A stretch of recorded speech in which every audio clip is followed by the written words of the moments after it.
pastor muito querido, pastor Paulo Mazzoni, que é pastor de uma igreja lá em Belo Horizonte. Ele iniciou essa série de mensagens lá em Belo Horizonte. Eu e Suelen acompanhamos esse pastor, que é uma bênção na nossa vida. E eu liguei para ele e falei: pastor, nós queremos também entrar nessa série na nossa igreja e aprender a ter um coração inteiramente do Senhor, um coração totalmente dele. Quantos querem aqui que o seu coração seja totalmente do Senhor? De todo o coração é o tema dessa série. A Bíblia, quando fala sobre amar a Deus, a Bíblia deixa claro que é necessário. Inclusive é um mandamento, amar a Deus é um mandamento. Mas é importante, irmãos, a gente perceber que a Bíblia não fala só sobre amar. A gente precisa amar e amar do jeito certo. Na semana retrasada, eu estive aqui ministrando e falando com os irmãos a respeito do primeiro amor. Quando a Bíblia fala de uma igreja chamada a igreja de Éfeso, da cidade de Éfeso, quando a Bíblia fala daquela igreja, ela não diz que aquela igreja perdeu o seu amor. Ela diz, ela perdeu o seu primeiro amor. Então o que a Bíblia está dizendo não é só sobre amar. Existe um jeito certo de amar. E o jeito certo de amar, segundo a Bíblia, é amar com tudo o que temos e com tudo o que somos. Você vai encontrar isso já no Antigo Testamento falando, olha, nós devemos amar a Deus de todo o nosso coração, com todo o nosso entendimento, com toda a nossa força, com toda a nossa alma. Você entende, irmãos, que só vale amar a Deus com tudo? Você consegue entender isso? Nós precisamos nos lembrar que o nosso Deus é o Deus Todo-Poderoso. Diga comigo, Todo-Poderoso. O nosso Deus é aquele que criou todas as coisas. O nosso Deus é aquele que sabe todas as coisas. É o Deus que está em todos os lugares. É o Deus que pode todas as coisas. O nosso Deus, que é o Deus do todo, ele não cabe na parte. Ele não cabe em um pouco. O Deus do todo só cabe no todo. É por isso que se o nosso coração não for todo dele, então nós estamos, de fato, em desobediência. Por isso nós queremos que essa série nos ajude e ajude os irmãos, me ajude a crescer nessa direção. Queremos amar a Deus e ter uma vida entregue a Ele totalmente, de todo o nosso coração. Amém? O texto que nós vamos usar como base dessa série é Jeremias capítulo 29. Abra sua Bíblia lá em Jeremias capítulo 29, por favor.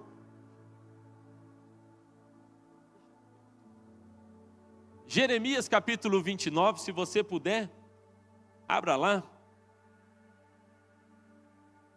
Nós vamos ler a partir do verso 11. Jeremias capítulo 29 é um bom texto para você meditar durante essa semana. Um bom texto, porque há um contexto aqui, eu vou tentar te explicar um pouco dele. Há um contexto aqui, mas seria legal você meditar nesse capítulo todo, porque vai te ajudar muito. Tenho certeza que vai te ajudar demais. De todo o coração é o tema dessa série. Então diz assim a palavra de Deus, Jeremias 29, a partir do verso 11. Porque sou eu que conheço os planos que tenho para vocês, diz o Senhor. Planos de fazê-los prosperar e não de causar dano. Veja, ouça essas palavras como se fosse Deus falando ao seu coração, porque é o que é. Deus está dizendo para mim e para você, ouça isso. Deus dizendo assim para você, eu conheço os planos que eu tenho para você. São planos de fazer você prosperar e não de causar dano sobre você. Planos de dar a vocês esperança e um futuro. E ele diz então vocês clamarão a mim e virão orar a mim e eu os ouvirei. E vocês me procurarão e me acharão quando me procurarem. De que maneira? De todo o coração. Repita comigo, de todo o coração. O texto fala de planos de Deus, de paz, de prosperidade, de esperança, de futuro. Ele fala sobre você orar e ser ouvido, ser respondido pelo Senhor. Mas ele diz, isso com uma condição, que você faça tudo isso de todo o coração. Amém? Vamos orar mais uma vez? Põe a mão no seu coração e peça agora a Deus, peça a Ele que arranque do seu coração tudo aquilo que divide, tudo aquilo que te rouba dele. Peça agora. Às vezes, irmãos, o que está dividindo o nosso coração é uma preocupação. Às vezes, você está ansioso e você não percebeu que, ao ficar dessa maneira, seu coração fica dividido. Fica dividido. Às vezes são paixões que estão sobrepondo o próprio Deus. Às vezes são questões legítimas que estão ocupando o lugar de Deus na sua vida. E às vezes são pecados que precisam ser abandonados também. Mas ore agora e fale: Senhor, tira do meu coração tudo aquilo que me impede de ter um coração totalmente teu. Pai, nessa noite nós oramos clamando: muda o nosso coração. Muda o nosso. A tua promessa diz que um dia o Senhor ia arrancar o coração de pedra e ia colocar um de carne. E o Senhor ia colocar em nós um coração onde o Senhor pudesse escrever os seus mandamentos. Um coração que pudesse ser forjado à sua maneira. Eu oro a Deus pedindo que agora com o teu Espírito Santo o Senhor venha sobre nós. E que não sejam mais as minhas palavras, mas que sejam as tuas palavras penetrando cada coração e entendimento em nome de Jesus. Arranca tudo que divide e que seja algo, a Deus, transformador, histórico na nossa vida, essa série a partir de agora, em nome de Jesus. Amém. Amém. Irmãos, quando eu tinha 8 anos de idade, eu me lembro disso e eu tinha essas coisas anotadas. Quando eu tinha 8 anos de idade, eu escrevi tudo sobre o meu futuro. Meus pais, eu deixava essas cartinhas com a minha mãe e eu escrevia: eu vou fazer isso, será assim a minha vida. E eu colocava os times de futebol que eu ia jogar, né? Nunca aconteceu, mas eu colocava lá: eu vou jogar nesse clube, nesse país. Aos 8 anos, eu já tinha planejado como seria a minha vida até morrer. Eu quero te fazer uma pergunta aqui. Você se lembra, quando você era criança, o que você pensava ser quando você crescesse? Você lembra ainda? Você chegou a fazer esse tipo de planejamento? Quando você era criança, a profissão que você teria? Pergunta para quem está do seu lado: o que você queria ser quando você crescesse? Você está coerente com aquilo que você sonhou lá atrás? Você lembra? O que você sonhava? Lembra, Sueli? Sueli sonhava morar na igreja. Está quase conseguindo, né?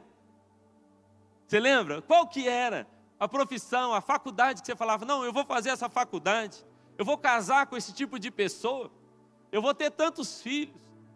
Eu ia ter 5 filhos. Tem um amigo nosso, que ele agora é pastor, e ele sempre pega no meu pé. Você lembra, Cezinho, que os seus filhos iam chamar Garrincha, Zagalo, um ia chamar Sócrates? Você lembra? Falei: pois é, eu não sabia que eu ia casar, né? Com uma mulher que não ia deixar eu pôr esses nomes nos meninos. Brincadeira. Mas eu me lembro dos planos que eu fazia, algumas coisas eu deixei anotado. Você se lembra de planos que você fez lá quando você era criancinha? Quando você, algum trabalho de escola? Quantos filhos você teria? Onde você ia estar morando? Com quem você ia estar casado? O trabalho, a profissão, tudo isso, você lembra como você planejou? Nós fazemos planos, essa é a verdade. Todos nós fazemos planos. Mas hoje eu tenho uma notícia melhor ainda para te dar. E a notícia é: Deus é bom e Ele tem planos para a sua vida, amém? Diga para quem está do seu lado: Ele tem planos para você. Não tem problema nenhum você planejar, não tem problema nenhum você sonhar. Mas guarde isso, por favor. Deus é bom e Ele é quem tem planos para nós, é o que o texto diz. Eu não conheço nenhum bom pai que não tenha planejado coisas para os seus filhos. Onde estão os pais aqui, as mães? Levanta a mão. É ou não é verdade que a gente faz um monte de plano para a vida dos nossos filhos? Fazemos ou não fazemos? Estava agora ali conversando com um casal ali atrás e falando: pois é, eu tinha feito um plano, já que eu não consegui ser jogador, fiz um plano que o Lucas e o Davi fossem jogadores. Mas estou vendo que não está dando certo também. Não leva um jeito igual o pai. Mas todo bom pai, toda boa mãe faz planos, sonha. E Deus, sendo um bom pai, Ele tem planos, e Ele tem planos maravilhosos para a sua vida, irmãos. Guarde isso no seu coração. Quando a gente encontra na Bíblia, você vai perceber em vários textos da Bíblia, Deus reafirmando isso: eu tenho plano para você. Antes de você nascer, eu já tinha escrito os planos para a sua vida. Então você vai encontrar, por exemplo, no Salmo 139, ele dizendo: você estava no ventre da sua mãe, eu estava tecendo você, e eu já tinha tudo planejado, como seria a sua vida, todos os dias da sua vida, quando nenhum deles ainda havia. Não é maravilhoso isso? Olha o que ele está deixando claro para nós: você não nasceu por acaso, e você não precisa viver no acaso. Eu tenho planos para a sua vida. Você vai ver Deus falando, por exemplo, para Jeremias. Eu acho maravilhoso esse texto, Jeremias capítulo 1, no verso 5, e ele diz assim: antes que você nascesse, lá no ventre da sua mãe, e ele usa 3 palavras importantíssimas, ele diz: eu te formei, eu te separei e eu te designei. O menino está lá no ventre da mãe dele, ele diz: e eu já te separei, eu te formei, eu te designei. Ou seja, eu já tinha tudo pensado. Antes de você nascer, eu já tinha um plano feito para a sua vida. Sabe, irmãos, hoje essa é a notícia boa que eu tenho para te dar. Deus tem planos a seu respeito. Não importa a condição que você entrou aqui. Talvez você tenha entrado aqui hoje assim no chão, falando: não, eu estou arrasado. Eu passei por situações, e ele está dizendo: eu ainda tenho planos a seu respeito. Eu penso que todo ser humano devia saber disso. E eu acredito que nós, igreja, devemos isso ao mundo. Contar para eles que Deus tem um plano para cada um deles. Amém, irmãos? Deus tem um plano, Ele é bom, e como um Deus bom, Ele tem planos para cada um de nós. Agora, algo importante que a gente precisa entender é que propósito não é destino. Repita comigo essa frase: propósito não é destino. Ou seja, não é porque Deus tem um plano bom na sua vida, que isso automaticamente vai se cumprir na sua vida. E isso é chave para o nosso entendimento aqui hoje. Deus tem planos bons para nós, amém? Amém. Deus é maravilhoso, amém? Amém. Ele é um bom pai, maravilhoso, que tem sonhos bons, amém. Agora é só ficar quieto aqui, tudo vai acontecer? Não vai. Não vai. Sabe, irmãos, eu sempre faço essa pergunta para algumas pessoas, quando eu posso conversar com elas, eu pergunto assim: me responda, se Deus tem planos tão maravilhosos, então por que muitas vezes nós estamos assim tão distante deles? Não é verdade? Você nunca perguntou? Poxa, a Bíblia está dizendo que Ele tem plano bom. Por que eu estou vivendo o que eu estou vivendo? Por que eu estou vivendo assim? Guarde isso. Não será automático. Não vai ser. Existem alguns textos bíblicos que às vezes até geram uma confusão na gente. Por exemplo, a Bíblia diz: os planos de Deus não podem ser frustrados. Aí a gente pensa: então se não pode ser frustrado, vai acontecer na minha vida, custe o que custar. Não, não é assim. O plano de Deus não será frustrado. O plano de Deus nunca muda a seu respeito, mas você pode aceitar ele ou não. Então, por exemplo, o salmista vai dizer também: eu não morrerei até que o Senhor cumpra em mim todo o seu propósito. Olha o que ele está dizendo: eu não vou morrer. Ele está dizendo: eu decido aceitar e viver os planos de Deus para a minha vida. Mas isso não acontece de modo automático. É necessário um posicionamento. Então, por mais que Deus tenha planos maravilhosos para nós, se eu não me posiciono dentro deles, então eu vou ficar distante deles. Por exemplo, Deus tinha planos para a vida de Abraão, sim ou não? Planos maravilhosos.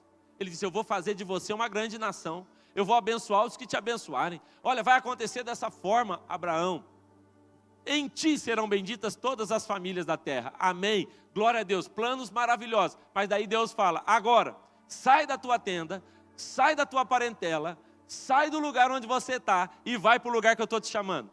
Se Abraão não tivesse ido, o plano tinha se cumprido na vida dele? Não. Então é necessário um posicionamento. Você entende? Nós temos que corresponder com isso. Então, por mais que Deus tenha um plano abençoadíssimo para a sua família, se você não se posiciona, você não experimenta. Lembra de José do Egito? Ele teve uma visão lá, aquele sonho, e no sonho ele vê que ele vai ser um grande líder, ele vai ser um grande governador, ok? Tudo isso vai acontecer automático? Não vai. O dia que a mulher do Potifar, a Potifera, o dia que ela agarrou ele, se aquele cara não tivesse fugido do pecado, ele teria vivido o que Deus tem para a vida dele? Não teria. Ele precisou se posicionar, sofreu, foi para a cadeia, mas ele se manteve firme, e no final o plano se cumpriu. A proposta de Deus para Jacó era maravilhosa, mas Jacó precisou ir para Peniel. Ele precisou renunciar àquele passado terrível dele, abrir mão daquilo, e então ele se torna herdeiro da herança e da promessa que Deus tinha para a vida dele. Você consegue entender o que eu estou falando? Irmãos, propósito não é destino. Não é porque você está vindo num culto que tudo vai acontecer de bom na sua vida. Não é porque você veio na igreja hoje que você está benzido. Não, já está resolvida a coisa. Não, é sobre corresponder com aquilo que Deus tem para a nossa vida. Romanos capítulo 8 tem um texto muito legal, e ele diz assim, ó: quem nos separará do amor de Cristo?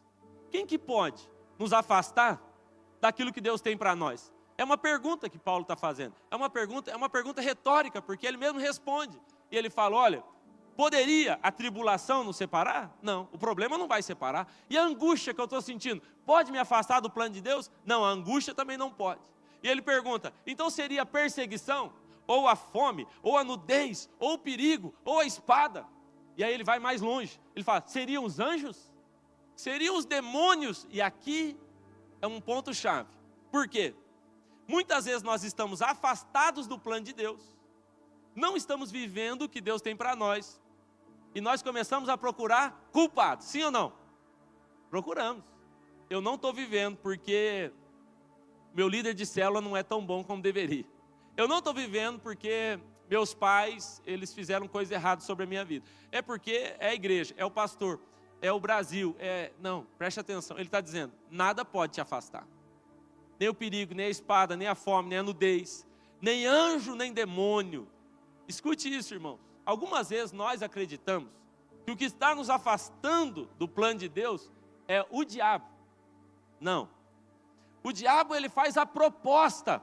Mas deixa eu te dizer, o que pode nos afastar desse plano e desse propósito é uma coisa só. Repita comigo, minhas escolhas. Só, nada mais.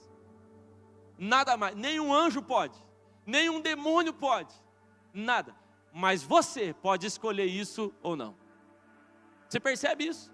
É mais fácil dizer, o demônio me levou para longe do propósito de Deus. É mais fácil, mas o demônio não te levou. O demônio te ofereceu algo, você escolheu e por isso foi para longe. Você entende isso? Nós escolhemos. Irmãos, uma vez eu ouvi uma explicação do que era a função do diabo, e eu achei muito interessante, porque a pessoa falou assim, o diabo, ele é o dono do circo. Ele monta o circo, estica a lona, prepara o picadeiro, organiza tudo, e o palhaço é aquele que aceita. Você entende? O palhaço são aqueles que muitas vezes cedem à oferta do inferno. É importante a gente entender isso. O diabo não pode te tirar do plano de Deus. Nenhum demônio pode. Só você pode. São nossas escolhas que vão determinar. Irmãos, isso é tão sério. Deuteronômio 28 fala, gente, se você atentamente me ouvir, Deus está falando, se você me ouvir, tiver o cuidado de ouvir o que eu estou falando para você e seguir a minha orientação, você vai ser abençoadíssimo. Você vai ser bendito na sua cidade, na sua casa, no seu trabalho, tudo. Ele fala, só que por outro lado, se você não quiser me ouvir, Deus está dizendo para nós, eu sou um Deus tão bom, que eu vou deixar você escolher. Você vai poder escolher me ouvir ou não me ouvir. O que você não pode escolher é o resultado disso. Você daí não dá para escolher. A consequência nós não vamos poder escolher. Escolher, irmãos, é muito importante. A decisão que tomarmos hoje pode definir o futuro da nossa vida, da nossa família, da nossa casa, das gerações que virão depois de nós. Por isso, escolher é tão importante. O Evangelho não é teoria. Evangelho não é teoria. Se nós tentarmos viver o Evangelho na teoria, irmãos, todo dia nós teremos uma casa arruinada. Porque a Bíblia diz, aquele que ouve as minhas palavras e as pratica, é aquele que está construindo a casa sobre a rocha. O Evangelho é sobre praticar. O que nós conhecemos e não praticamos, não vale nada. Evangelho é sobre aplicação. Evangelho não é sobre o domingo. Evangelho é sobre a segunda-feira. Então, ter um domingo maravilhoso aqui na igreja, não quer dizer nada. Levantar a mão na hora do louvor, vir para o altar, entregar uma oferta, não quer dizer nada. é amanhã. Entende? É a hora que você sair daqui. É a hora que a proposta vier. Isso e só isso pode te separar do plano de Deus. É nessa hora, irmãos, que a gente diz não, ou diz sim para o Senhor, ou diz não para o pecado. É essa hora que muda a nossa história. O evangelho é prático, o resto é conversa. É por isso que a religiosidade ela é definida por teoria. Os hipócritas são os teóricos. Eu sei o que eu tenho que fazer, eu só não faço. Tiago vai dizer, aquele que sabe o que deve fazer e não faz, está pecando. É pecado, porque o evangelho é sobre prática e não teoria. Irmãos, há uma passagem bíblica que todos nós conhecemos, que é a parábola do semeador. A parábola do semeador, ela é uma parábola diferente das outras. Eu vou te explicar por quê. Os judeus messiânicos, eles contaram e entenderam que existem 42 parábolas no Novo Testamento. 42 parábolas. Algumas a gente considera, outras não, mas em média 42 parábolas. Mas Cristo definiu a parábola do semeador como uma parábola chave. Eu vou te explicar isso. Então, Marcos capítulo 4, essa parábola está escrita em Mateus 13, em Marcos 4, em Lucas também está escrito. Mas ouça isso. Em Marcos capítulo 4, verso 13, nós temos esse versículo aí. Então Jesus, depois que ele conta a parábola, lembra da parábola do semeador? O semeador saiu a semear. E ele lançou a semente. A semente foi no solo duro, pelo caminho. A outra foi num solo com pedra. A outra foi num solo com espinho. E a outra foi a que foi num solo bom. Então são 4 solos, uma só semente. Quantas sementes são? E 4 tipos de respostas diferentes. A semente é a mesma. Então nós estamos pregando aqui a mesma mensagem. O que a Bíblia está nos ensinando existem 4 tipos de resposta que a gente pode dar. 4 tipos de pessoas que estão dando respostas à mesma semente. Então, capítulo 4, no verso 13, olha o que ele diz. Então Jesus perguntou, vocês não entendem essa parábola? Ele está falando da parábola do semeador. Como então compreenderão todas as outras? O que Jesus está dizendo se você não entender essa, você não vai entender nenhuma outra parábola que eu tenho contado. Se você entende a parábola do semeador, você vai entender todas as parábolas que eu estou contando aqui para vocês. Você entende? Por isso que a parábola do semeador, ela é chave. Ela é conhecida no meio judaico como a parábola da resposta. Diga comigo, a parábola da resposta. Por que que ela é chave? Porque o que a Bíblia está nos ensinando é que não depende do semeador mais. Não depende da semente mais. Depende de você. Depende da resposta que você vai dar.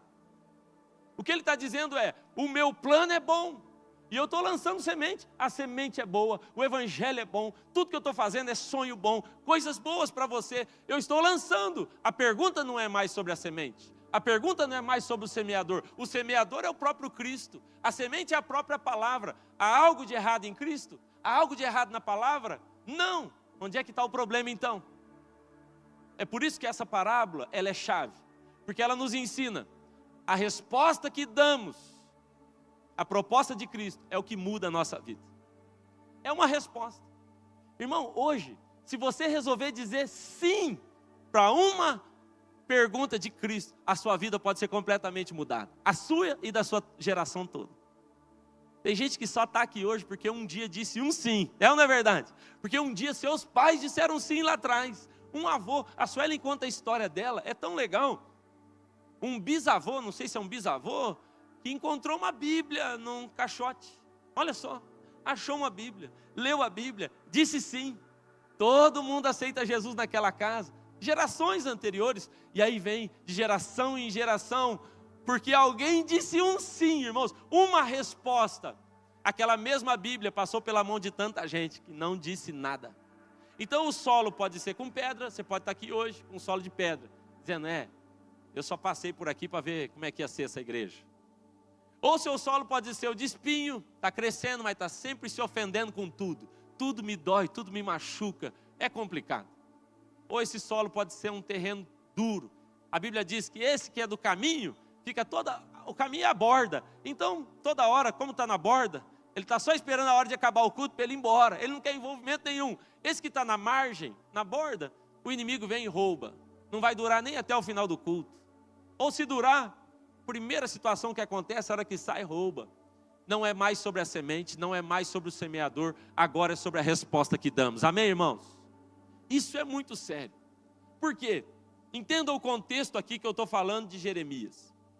O contexto de Jeremias é um contexto seríssimo. Por quê? Ao longo da história bíblica, você vai encontrar Deus levantando muitos profetas para chamar Israel de volta. E ele está falando com Israel, usou o profeta Oséias, usou o profeta Isaías, levantou tantos homens, aí levantou Jeremias. E Jeremias começa a falar com o povo, como eu estou falando aqui com vocês. E Jeremias está falando com o povo, e ele começa a dizer, olha, tomem cuidado. Se você não voltar para Jesus, se vocês não voltarem para Deus, o rei da Babilônia vai invadir Israel e vai tornar todo mundo escravo. Ele avisou. Mas sabe, irmãos, talvez aquele povo tenha pensado como muitos de nós. Não, capaz mesmo. Se fosse laranjeirense, ia falar, capaz mesmo, ô Jeremias. Deus é bom. Você acha que Deus vai fazer mal para mim? Você acha que Ele vai deixar mal acontecer no meu casamento? Na minha família? Na minha saúde? Não. Ele é bom demais. Não há nada de ruim que possa me acontecer. Jeremias dizia, eu estou avisando. Se você não voltar, é sobre a resposta que damos. E ele avisou. Aí o que aconteceu, irmãos? O povo zombou de Jeremias. O povo chegou a dizer que ele era mentiroso. Prenderam Jeremias, bateram em Jeremias, lançaram Jeremias num poço. Foi assim que aconteceu com Jeremias. Zombaram dele muito.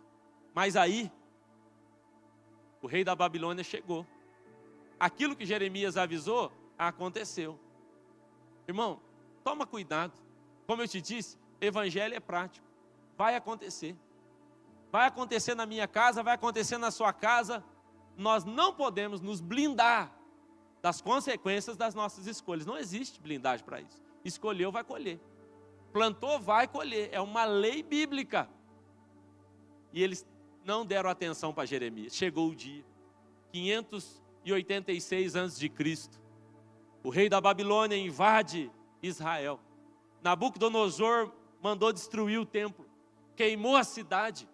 Sabe o que ele faz, irmãos? Ele destrói todas as muralhas. Põe fogo na cidade. Leva todo mundo cativo para a Babilônia. Todo mundo escravo agora, amarrado.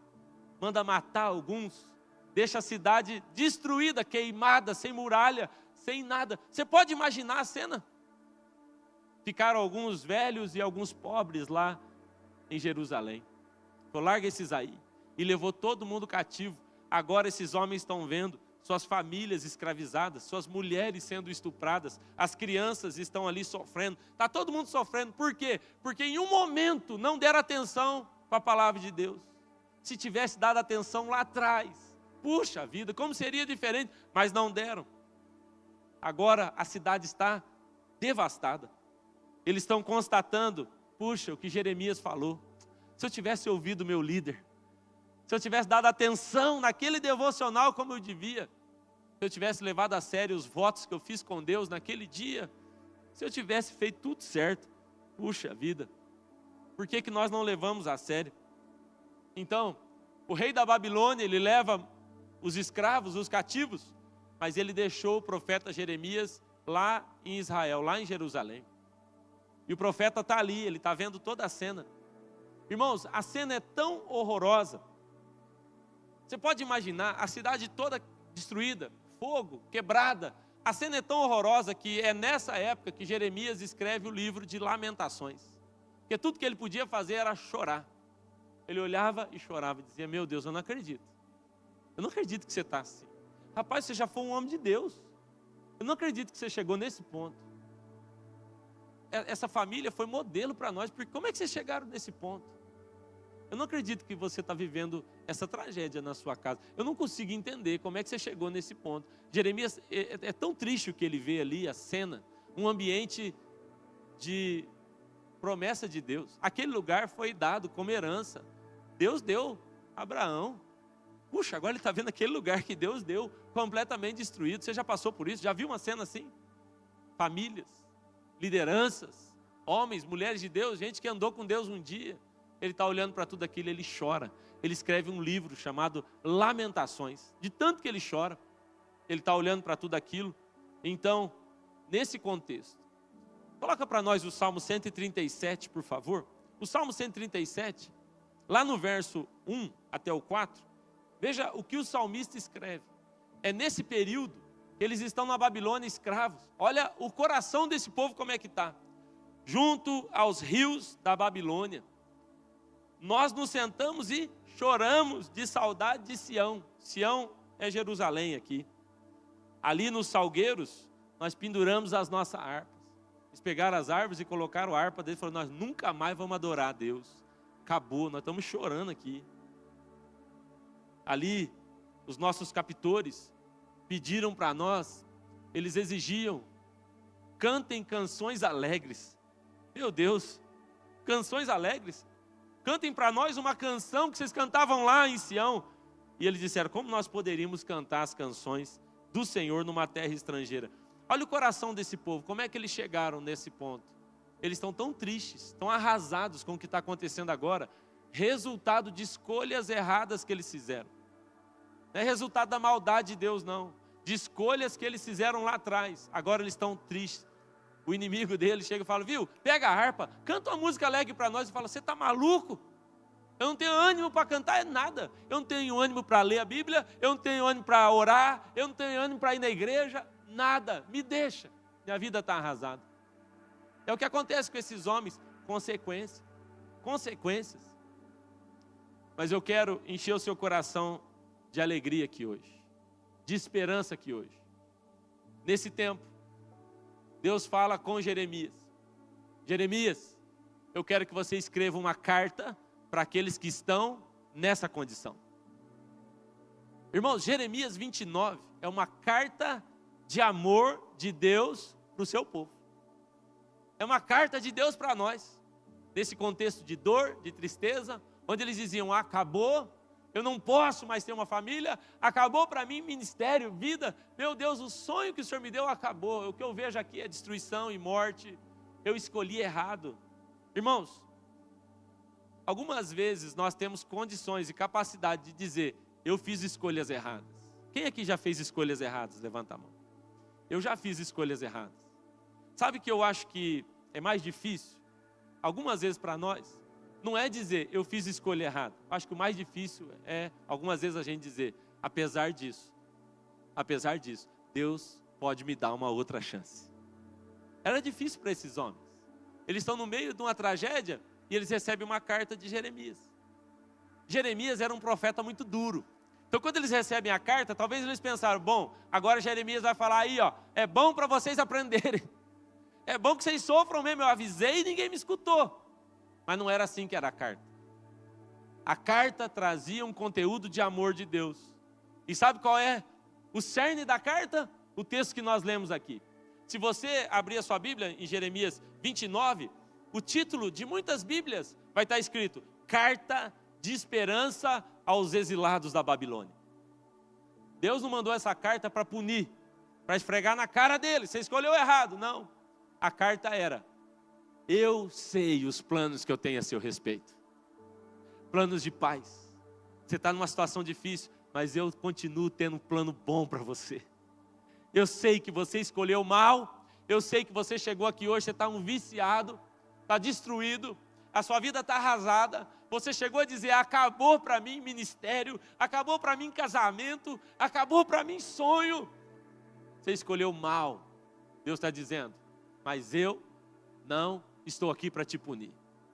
Eu estou aqui para te dizer, essa carta é para você, eu tenho uma nova chance para você. Um plano de paz e não de mal. Um plano de expectativa de um futuro melhor. Eu tenho um plano para te colocar de novo no lugar onde você não devia ter saído. Não é maravilhoso? Essa é a carta. Agora, quando o Salmo 29, Jeremias 29 é escrito, é importante a gente dar ênfase em uma coisa aqui. A chave aqui é, eu tenho um plano bom, eu tenho uma esperança, você pode recuperar, você pode voltar, mas há aqui uma chave. Diga comigo, uma chave. Qual que é a chave? Ele diz assim, você vai ter isso tudo você pode retomar. E a chave é, se me buscar. Como? De todo o coração. O que Deus está falando para aquele povo é, até hoje, vocês me buscaram, mas não foi de todo o coração. Na primeira oportunidade, vocês me abandonaram. Na primeira proposta, vocês correram. O que Deus está dizendo para o povo é, a chave é, tem que ser de todo o coração, gente. Chega, eu já te vi começar e parar. Eu já te vi declarar que vai ser santo hoje, amanhã não é mais. Eu já te vi vir aqui confessar o mesmo pecado 1000 vezes. O que está acontecendo? O problema é o coração. A chave é esse aqui, ó. É o coração. Então ele está dizendo, se você me buscar de todo o coração, eu vou te dar esses planos bons, esse futuro maravilhoso. Sabe, meus irmãos, eu quero te fazer uma pergunta. A minha pergunta é, você pode afirmar hoje que você está entregando 100% da sua vida a Cristo? Se o evangelho todo no mundo dependesse do seu testemunho, as pessoas iam conhecer Jesus como? Tivesse mais nenhum crente no mundo, só sobrasse você, pela sua vida, não pela sua pregação. As pessoas iam encontrar um crente 100%, 50%, 90%. Sabe, irmãos, há uma chave aqui. Como eu te disse, não há limites em Deus. Deus tem plano bom. Eu sonho que os meus filhos vivam uma vida abençoada, maravilhosa, mas eu sei que depende deles também, sim ou não? São escolhas deles. O que Deus está dizendo para nós hoje é, eu tenho uma exigência com você. Eu te dou tudo. Eu tenho plano bom. Paz. Você não está conseguindo ver paz na sua casa? Você não consegue ver paz na sua saúde física, emocional? Eu tenho uma exigência só. Ei, me dá todo o seu coração. Será, irmãos, que nós somos de fato discípulos integrais de Cristo? Será, irmãos, que as pessoas olham para nós e elas veem Jesus em nós? Será? É a grande pergunta da Bíblia. Eu tenho tudo isso para você com uma condição. Me dá todo o seu coração. Todo o seu coração. Irmãos, a nossa correria, nossa canseira vai ser tentar ser um crente 90%. Vai ser uma tragédia para você e para mim. Quando a gente tenta mais ou menos, eu tento ter uma vida aqui dentro da igreja e outra lá fora, isso vai acabar com a gente. O texto bíblico que está dizendo é, eu estou esperando todo o seu coração. E se você me der todo o seu coração, então você vai experimentar os planos que eu tenho para a sua vida. Amém, irmãos? Eu quero terminar essa mensagem. Anote, por favor, se você puder. Nós vamos anotar 4 atitudes para a gente viver de todo o coração. Anote aí, 4 atitudes para a gente viver de todo o nosso coração. Primeira coisa, irmão, se você tem um coração totalmente do Senhor, ou quer entregar seu coração totalmente a Ele, a primeira atitude é, torne público o seu relacionamento com Deus. Torne público o seu relacionamento com Deus. A gente tem que parar de esconder do povo que nós somos de Jesus. Nós temos que parar. Irmãos, coisa feia é quando você tem que cavar para descobrir que o irmão é crente. Já aconteceu com você? Você convive com a pessoa, conversa com a pessoa, depois ela fala, não, eu também sou crente. Fala, é verdade. Eu nem desconfiei que você era crente. Eu pensei que você era do Satanás, mas não pensei que você era crente. Tem uma história que eu sempre conto, de uma casa que os donos escreveram no muro, propriedade exclusiva de Jesus. E os vizinhos picharam embaixo. Pode ser de Jesus, mas está alugado é para o capeta. Era uma brigaiada lá dentro. Ninguém deveria esconder o seu relacionamento com Jesus. As pessoas deviam olhar para nós, pisou e as pessoas falar, esse é de Jesus. Tem que ser público. Sabe, irmãos, eu uso essa aliança aqui, ó. Não é para me lembrar que eu sou casado com Sueli. Não. É para mostrar para todo mundo que eu sou casado com Sueli. Entende? É para mostrar para todo mundo que eu tenho uma aliança, que eu tenho uma paixão, que eu tenho um amor. É sobre isso. Não é para me lembrar, eu não esqueço. Mas quem é apaixonado, quem entrega todo o coração, ele está querendo mostrar. Sim ou não? Está querendo apresentar. Quer ver? Quem aqui é vô? Vô e vó, cadê? Ó, vô e vó. Eu não conheço um vô e uma avó que você chega, troca umas 2, 3 conversa, palavra, que já não puxa o celular e fala, esse aqui é meu netinho, ó, já viu? Não esconde. Irmão, coisa difícil você conversar com o vô e com a avó. Não, porque é mesmo. Tem netinho? Tem, não, já tem aqui, ó, 200 fotos. Tá lá. Não é assim? A gente quer mostrar. Todo lugar que eu vou pregar, eu começo a pregar e falar, isso aqui é a foto da minha família. Já passo, já logo. Nossa paixão fica exposta. Então, irmão, nós precisamos tornar público o nosso relacionamento com Deus. Você é de Jesus? Você é crente? Irmão, todo o coração é deixar claro para todo mundo. Você precisa saber onde eu estou. Em qualquer circunstância. Eu sou totalmente de Jesus. Para de esconder isso. Uma vez eu contei para a Sueli. Estava numa situação, um péssimo testemunho de uma pessoa. No final, eu já estava bravo com aquele testemunho daquela pessoa. No final, eu falei, olha, é difícil para mim poder ter que lidar com uma situação dessa. Porque sua palavra, de fato, não vale nada. E eu falei, nós somos cristãos. E a gente tem levado a sério a nossa palavra. E ele falou, pois eu também sou. E sou até pastor. Eu falei, meu Deus, que tragédia. Que tragédia. Numa situação horrível daquela, a pessoa ainda vem me dizer que era pastor.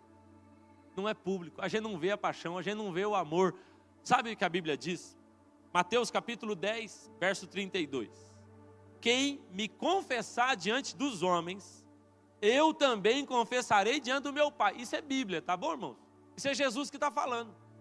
Se você me confessa diante dos homens, ou seja, torna pública a sua fé, Jesus está dizendo, eu também vou confessar você diante do meu Pai que está nos céus. Mas qualquer que me negar diante dos homens, a sua fé não pode ser só sua, não. Isso é o que Jesus está dizendo. Quem me negar diante dos homens, eu o negarei diante do meu Pai que está nos céus. Olha o que Jesus está dizendo. Ei, relacionamento comigo não é para ficar escondido, não. Você não me nega diante dos homens e eu não te nego diante do Pai. Quando as pessoas olham para você, você chega num lugar e fala, nós somos cristãos de verdade. Nós não vendemos voto, nós não negociamos as coisas. Com a gente a coisa é séria, é clara. Nós não trabalhamos dessa maneira. E todo mundo está vendo, ali tem um crente de verdade. Ou o nosso relacionamento é público, ou o nosso coração não é totalmente dele. Quero insistir um pouquinho nesse ponto, só mais uma coisa. Se você está aqui hoje pela primeira vez, ou está vindo aqui na nossa igreja, começando, eu quero insistir com você em uma coisa a mais. Irmão, torne público o seu relacionamento com Deus, se batizando. Se você ainda não é batizado, é uma boa oportunidade de você procurar a sua liderança. Nós teremos um batismo ainda esse ano. Procure a sua liderança, converse, fale, eu quero tornar pública a minha fé. Vamos batizar, confirmar isso. Essa é a aliança, o anel a gente faz no batismo. Você pode ainda esse ano dizer, eu quero que todos saibam que eu sou de Jesus, meu coração é totalmente dele. Amém? Segunda coisa. Se você quer ter um coração totalmente do Senhor, irmão, segunda coisa é, nós precisamos passar tempo com Deus todos os dias. Todos os dias. Do seu lado tem alguém que você ama? Dá uma olhada aí para quem está do seu lado. Tem alguém que você ama aí? Sim ou não? Perto de você tem alguém que você ama? Hã? Sim, Sueli? Fala um sim mais forte aí para ficar. Sueli falou um sim aqui, que eu vou falar para você. Coisa boa. Quem ama quer estar perto, sim ou não? Irmão, pensa, a minha guerra da minha vida foi namorar a Sueli à distância. Não recomendo. Não recomendo de jeito nenhum. Você ficar longe de quem você ama. Ó, pai e mãe, vô e vó, que está distante agora dos seus filhos, está estudando fora, mora fora. É horrível, não é verdade, irmão? É triste. Sábado passado, minha avó fez 100 anos. 100 anos, minha avó. Eu queria estar lá, eu queria estar perto. A gente estava num reencontro aqui, foi muito bom. Mas a gente quer estar perto de quem a gente ama, não é verdade? A minha pergunta é, se seu coração é totalmente de Jesus, como pode você então não passar tempo com Ele? Quero fazer uma sugestão para você. Pega seu celular aí, está na sua mão? Não no WhatsApp, por favor. Pega seu celular aí, por favor. Quero fazer uma sugestão para você. Abre ali o alarme. Abriu o alarme? Abre aí o alarme do seu celular, por favor. Aí você coloca assim, ó, despertador. Pode abrir o despertador aí. Aí você vai colocar 30 minutos antes do horário que você costuma acordar. Põe para despertar aí. 30 minutos antes do horário que você põe. Ah, eu acordo todo dia às 6h30, então nós vamos pôr para 6 horas. Se eu olhar meu celular ali, a Sueli até fica brava. Mas meu celular está para despertar todo dia. Tá lá, eu já marco, repetir. Eu quero ter esse tempo com o Senhor. Eu amo de todo o meu coração. Coloca aí para despertar e põe para repetir. Faz o teste essa semana. Deixa eu te falar uma coisa. Jesus é apaixonante. Quando você começar a ter esse tempo, você não vai querer parar mais. E aí seu coração vai sendo todo dele. Quando a Bíblia fala sobre buscar o Senhor em primeiro lugar, Ele está falando sobre buscar antes de qualquer outra coisa. Antes, meu irmão. Para de dar para o Senhor o que sobra. No fim do dia, eu tento tirar um tempo a sós com Jesus. Não, faz cedo, faz antes de qualquer coisa. Começa assim. 30 minutinhos. 30, irmãos. 10 minutinhos de louvor, adoração. 10 minutinhos de leitura da palavra. 10 minutos de oração. Vai para o seu trabalho. Sua vida vai ser outra. O coração é todo dele. Faça isso. Põe aí para despertar. Colocou, irmão? Vamos começar já? Pode ser? O evangelho é prático, sim ou não? Você sai daqui falando, eu amo, vou passar tempo. Não faz nada, não põe um despertador aí, irmão. Por favor, passar tempo com ele. Por favor, faça isso. Terceiro lugar, quer ter um coração totalmente dele? Escolha os relacionamentos certos. Escolha os relacionamentos certos. Eu quero ser muito claro sobre isso, para você não confundir as coisas. Nós não estamos falando sobre ficar longe de gente que não é de Jesus, tá bom? Eu vou falar isso no próximo tópico. Mas existem pessoas que a gente está perto dela e isso nos leva para perto de Jesus, sim ou não? Não é verdade? Irmão, que coisa boa você encontrar com gente crente de verdade, não é verdade? Você sentar com gente assim. Um tempo atrás uma pessoa me perguntou, pastor, tantas pessoas vêm te procurar, e elas vêm mesmo, pastores, líderes, é muito bom. Sabe o que acontece? A minha paixão, ela me protege. Por quê? Eu só falo da minha paixão. O tempo todo, se a pessoa quiser falar de outra coisa, vai ser difícil, porque eu quero falar de igreja, eu quero falar de crente, eu quero falar de Bíblia, eu quero falar de uma revelação de um versículo bíblico, então quem não gosta, acaba até se afastando um pouco. Não tem problema. A minha paixão me protege, mas que coisa boa é quando você encontra alguém que está apaixonado por Jesus. Existem relacionamentos que nos aproximarão de Cristo, e nós precisamos estar perto dessas pessoas. Coisa dura é você encontrar um fariseuzão. Fica perto dele para você ver. Teórico, os piores são esses. Não, porque não é bem assim. Não é bem assim? Na sua vida como é que está? Você vai ver como é que está a vida, não está nada boa. Mas a pessoa tem sempre uma crítica. Os maiores críticos são aqueles que querem que você deixe de olhar para a vida deles. Olhe para lá, por favor. São os maiores críticos. E essas pessoas esfriam o nosso coração. Não aceite isso. Não aceite. Ontem eu fiquei até tarde da noite, porque um pastor me ligou, machucado, porque alguém falou alguma coisa para ele lá. Teve uma reunião, e eu falei com ele, eu não quero saber o que a pessoa te falou. Não quero saber. Pastor, ele falou isso, eu não quero saber. A minha pergunta é, quem falou? Não é o que falou. É quem falou, irmão. Se não é alguém frutífero, se não é alguém que tem uma vida coerente, para de ouvir esse tipo de coisa. Senta com alguém que te edifica, senta com alguém apaixonado, senta com alguém que está queimando por Jesus, você vai queimar junto com ela. Olha o que a Bíblia diz, Provérbios capítulo 13, verso 20, Bíblia, estou falando da Bíblia, aquele que anda com os sábios será cada vez mais sábio, mas o companheiro de tolos acabará mal. Dá uma olhada para quem está do seu lado e fala, você é sábio ou não? Deixa eu ver.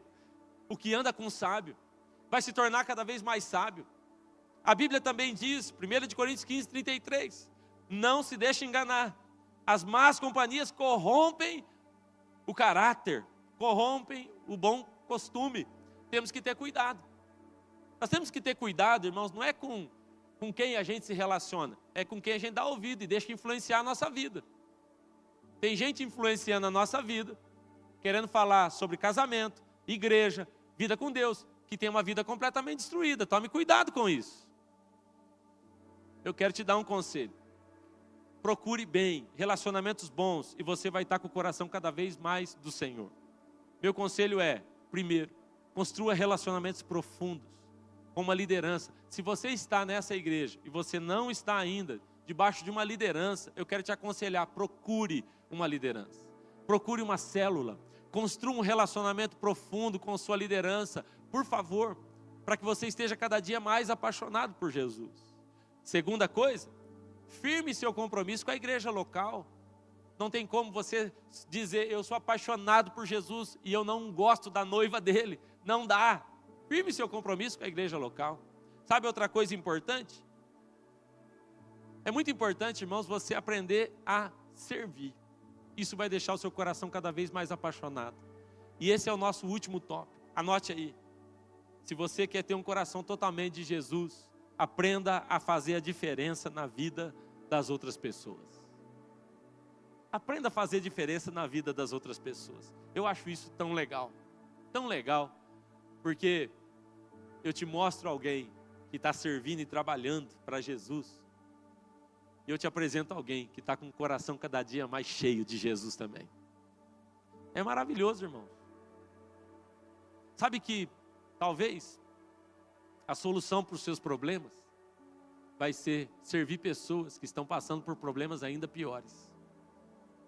Atender pessoas em situações difíceis, ajudar elas, às vezes nos ajuda a enxergar melhor aquilo que a gente está vivendo. Eu já contei para vocês esse testemunho muitas vezes de quando a gente teve esse tempo com o Lucas nos hospitais e Deus nos levava a servir as pessoas que estavam lá vivendo situações piores do que as nossas.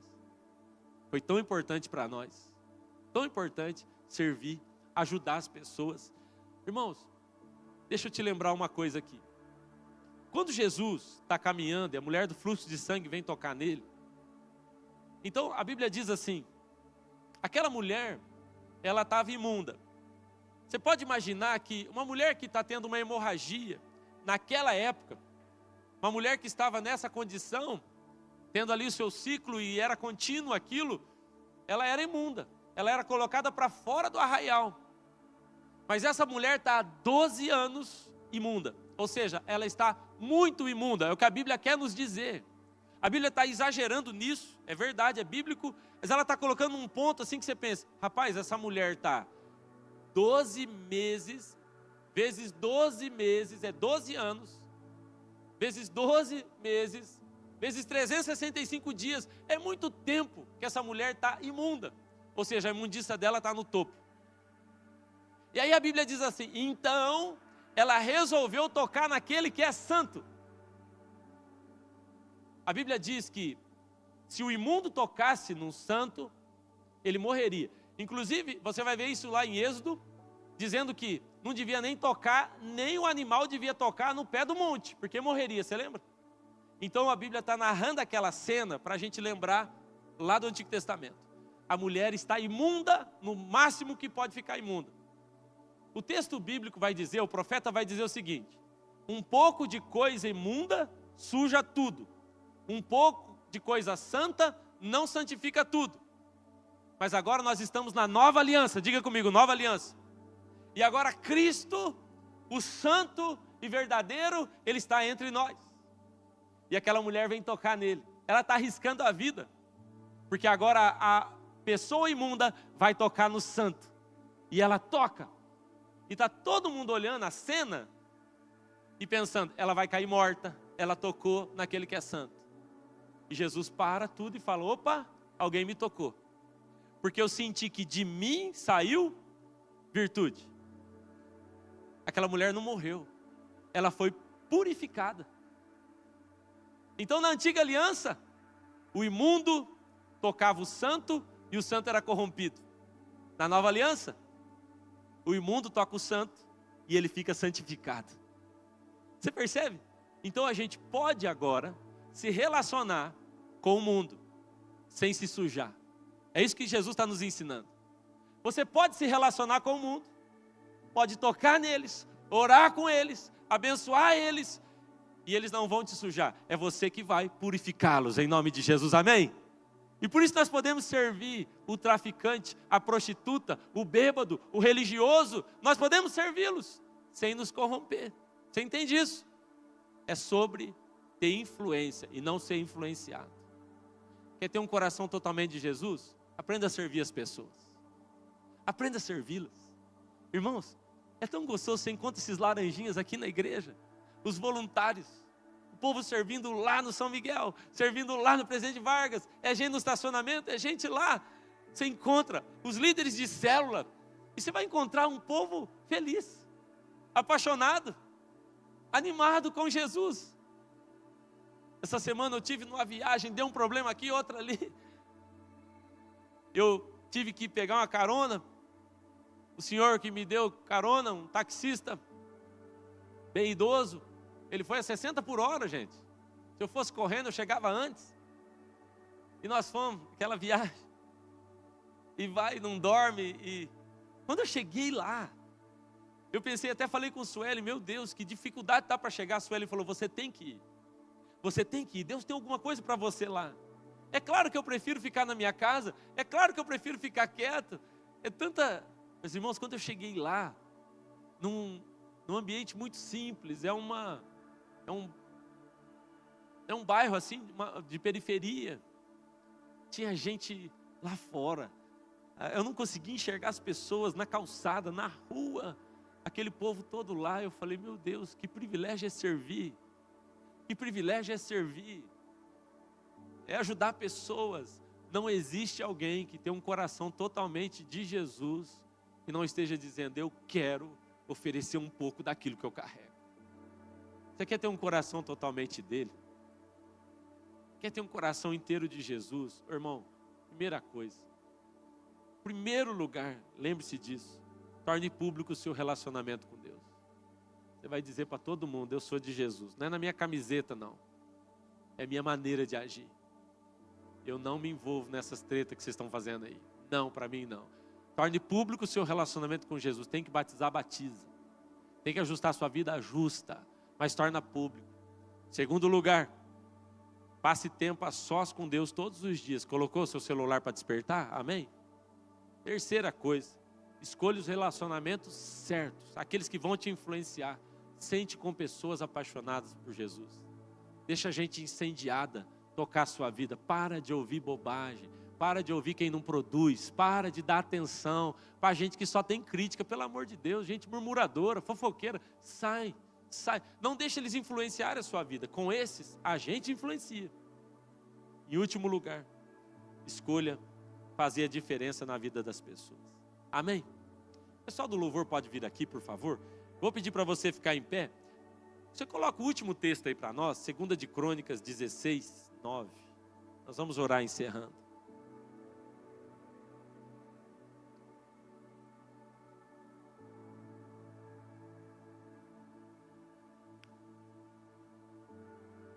Segunda de Crônicas, capítulo 16, verso 9.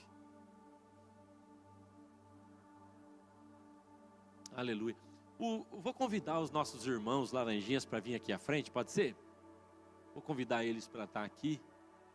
Os pastores que estão aqui, por favor.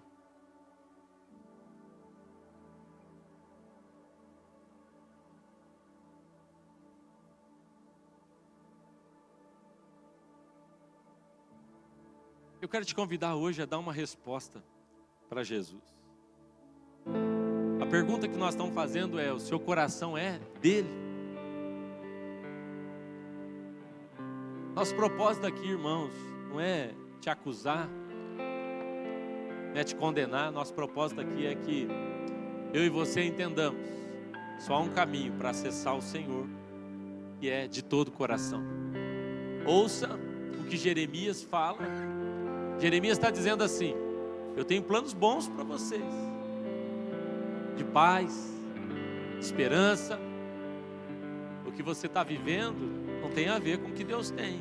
Eu tenho planos bons, mas você vai ter que me buscar de todo o coração. 2 de Crônicas, capítulo 16, verso 9, diz assim: pois os olhos do Senhor passam por toda a terra, E Ele está procurando aqueles cujo coração é totalmente dele. Diga comigo, totalmente dele. E o texto bíblico diz: e com estes Ele se mostrará forte. Diga comigo, forte. Escuta, irmãos, isso. A Bíblia diz que os olhos de Deus estão passando agora nesse lugar. E Ele está procurando uma coisa. Ele não está procurando gente que tenha muito dinheiro ou pouco dinheiro. Ele não está procurando gente que tenha muito estudo ou pouco estudo. Ele não está procurando alguém que tenha uma herança familiar, que é crente de 10 gerações ou que é crente a partir de hoje. Não. A Bíblia diz, Ele está procurando uma coisa: alguém que possa oferecer um coração inteiro para Ele. Os olhos do Senhor passam e Ele só está olhando para um lugar. Ele não está olhando para outra coisa. Ele está olhando para o nosso coração. E a Bíblia dá uma promessa aqui para nós. E a promessa é: com estes Ele se mostrará forte. Eu amo essa parte. Eu escrevi um livro sobre esse assunto. Com este Ele se mostrará forte. Eu acho maravilhoso, irmãos, porque o que Deus está dizendo é: alguns vão experimentar minha força e outros não. É por isso que às vezes você olha para alguém e fala: por que esse irmão, parece que Deus, assim, ele e Deus são um negócio tão assim juntos, parece que na vida dele Deus fala, as coisas acontecem. O que está acontecendo? Escolhas e consequências. Deus está dizendo: para estes Ele se mostrará forte. Tem um grupo, irmão, não adianta, só busca na hora que aperta, só vem atrás de Jesus na hora que a crise aperta. Para aparecer num culto é uma tragédia, é uma dureza. Só quando tem algum problema, uma crise mesmo. Vem na igreja daquele jeito, vai na célula daquele jeito, tá nem aí. Serve no ministério, se não serve tá tudo bem. Tem gente que está fazendo só para passar adiante, sabe? Tirar a média. Eu só não quero ir para o inferno. Algumas pessoas pensam que vir na igreja é algum tipo de seguro contra o capeta. Mas não é sobre isso. É sobre um coração inteiro dele. É isso que o Senhor está procurando. E Ele está dizendo: olha, eu tenho tanto para te oferecer, mas eu estou esperando você reagir. Eu tenho muito para te dar, mas eu estou procurando um coração totalmente meu. Será que chegou a hora, irmão, irmã, da gente entregar o nosso coração todo para Ele? Será que não está na hora de você parar de provar das migalhas e experimentar da mesa, do banquete que Ele tem para dar? Será que não chegou esse dia? 100% dele? Nós vamos orar. E se você tem que dar uma resposta para o Senhor hoje, saia do seu lugar e vem aqui à frente. Nós vamos orar por você. Vamos cantar?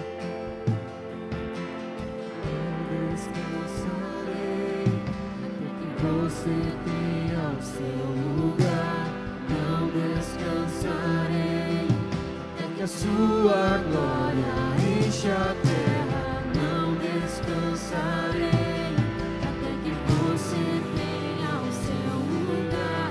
Não descansarei, até que a sua glória enche a terra.